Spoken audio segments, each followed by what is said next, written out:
বিসমিল্লাহির রহমানির রহিম। এটা একটা গেট। এই গেটটা এটা হলো একটা লোহার পাত। এই লোহার পাতের পরে এই গেটটা লইয়া ঘুরবো। এই গেটটা ফিট করার উদ্দেশ্য হলো এই যে নিচেরটা পাতটা যেরকম উপর পাতটা ওরকম ফিটবো। এটা একদম ইজিভাবে বাতাসের মতন চলবে। আর এইটা ফিট করতে হলে 19-20 থাকলে কিন্তু আপনার এই চাকা আটবে না। এই চাকাটা আটার উদ্দেশ্য হলো লেভেলের উদ্দেশ্য হলো এখান থেকে এটা ওয়াটার লেভেল করে হিমাতলাতে নিতে হবে।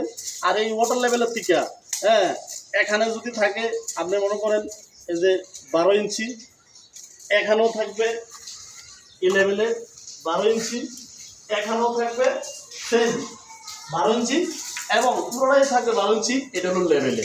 আর সুতা, এই যে সুতাটা, এই সুতাটা এই মাইক বরাবর এদিকটা যেরকম মাইক বরাবর থাকবো সেম ওইখানেও সুতাটা একদম সুতা থাকবো। তাহলে সুতায় সুতায় গেটটা একদম সুইচ টিপ দিব যেরকম একদম A to Z ক্লিয়ার হয়ে আটটায় চালাবো। এটা হলো ঠেলা গেটের নিয়ম এবং কি লেভেল করা ফিট করা লাগে না। তো অনেকে অনেক রকমের ফিট করে, তবে আমার যতটুকু শিক্ষা পাইছি এতটুকু অনুযায়ী আপনি মনে করেন এই লেভেল কইরা ওয়াটার লেভেল দিয়া ট্যাপ দিয়ে মাইকটা তারপরে ফিট করা লাগে।